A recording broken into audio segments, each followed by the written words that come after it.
I think that a lot of Christians believe that busyness means that they're being faithful, but busyness and faithfulness aren't exactly the same thing. Jesus, let me know, but they show no fish.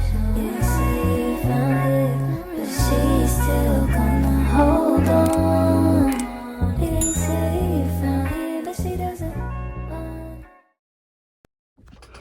Hey y'all, me and my lie behind chair is back. And thank you for clicking on this video. If you're new here, thanks for giving your girl a chance. If you're back, thanks for loving your girl. Today, we're going to talk about busyness. And for me personally, I feel like this is right up my alley because I feel like I'm so used to like perform that often I take that mindset and that aspect onto my relationship with Jesus. Now, if we go all the way back to the beginning, if we go back to Genesis, God made the whole earth, the whole everything in existence in 6 days, right? And on the seventh day, God rested, right? So if the literal creator of the universe rested, how much more should we rest? And what I personally believe is he took the Sabbath, especially like, in Bible times, I assume they still do this, Jewish people still do this. I don't know. If you're Jews, let me know in the comments. But they took this day, like the Jewish Sabbath is on a Saturday, right? So they took a Saturday out of the day to just do nothing, no work, just like sit and worship God. And that's what God produced, and like that's what he mirrored. That's what he was trying to mirror in us, so we could mirror him and know that we could rest. We could work all day long, 6 days, but on that seventh day, we need rest because God himself does not need rest, but he, being the great father that he is, performed rest as a way of showing us how to rest. And the Sabbath was not punishment, it was protection, because you could very well just work 7 days straight, beat the nail in, hammering the nail, all that stuff, and then you'll just be collapsed and run down. And he didn't want that for us, so he's not punishing you by allowing you to rest. He's trying to protect you, protect your heart, protect your peace, protect your soul, mind, spirit, and body. And sometimes, again, if you're like me, we use busyness as an act of avoidance. Like, we're always constantly scrolling, watching something, reading something, listening to something, taking in so much content that we don't actually have time to sit and just be with Jesus, right? So if all this stuff is like catering to our attention, like I was literally having a conversation with my mama earlier today about, I'm like, dang, what is that trend on TikTok? I'm finding it. Oh, the something in the creek. Something in the creek. Yeah, no, something in the creek, bro. Oh, quiet on the creek. Quiet on the creek, bro. I don't get it. Cause where's the creek and why are we quiet on the creek? But anyway, I feel like we're constantly like taking in so much stuff that sometimes we just need to like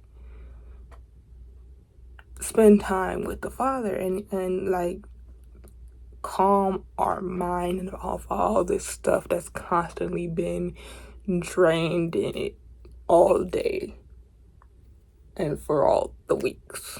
Well, for this whole week. You know what y'all, I can't speak.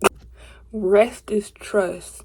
when we never stop to take time to rest, we're secretly saying and telling ourselves and our brain and our bodies that life depends on us. And I don't know about y'all, if my life depended on me, this ship would have been sailed. I don't even have a driver's license. How can I steer a ship? Anyway, so I feel like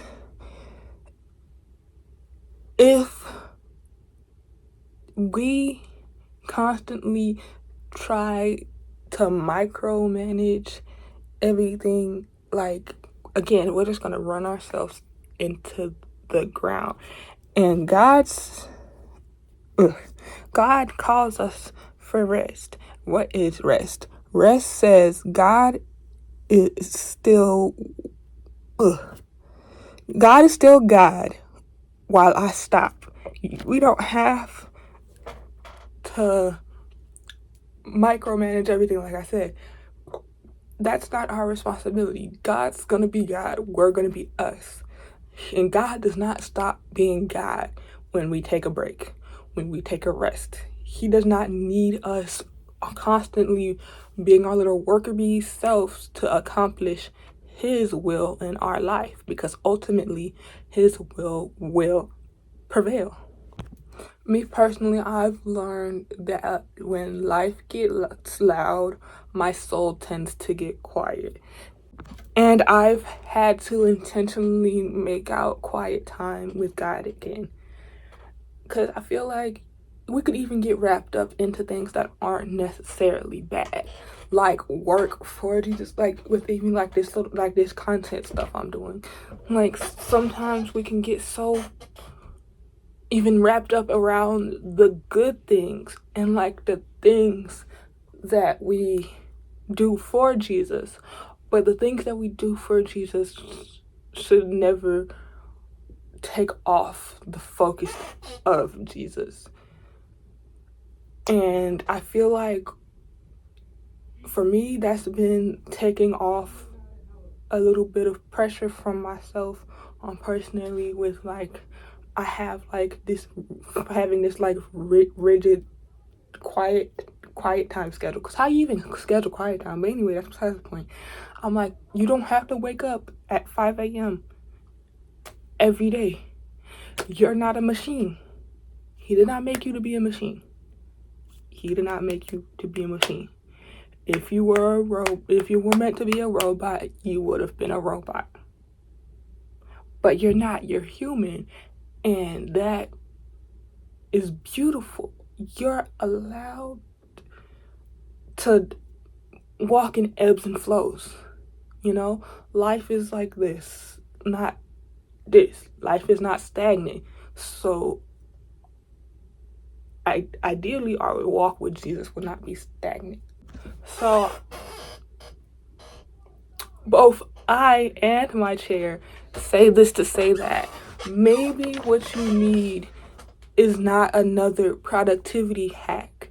Maybe what you need is to allow yourself to have permission to rest. Thank y'all so much for watching this video, y'all. And honestly, let me know how you feel in the comments. My chair always letting us know how she feels. And as I always say, you're welcome here. We grow with God here. Thank you for watching. See you. Maybe I'll see you on, I don't know. Maybe I'll see you on the 30th. Maybe I'll see you on the 1st. We gonna see, because July got 5 Saturdays, so I don't know. Because it's quiet on the creek. Quiet on the creek. Let me go, y'all. Bye.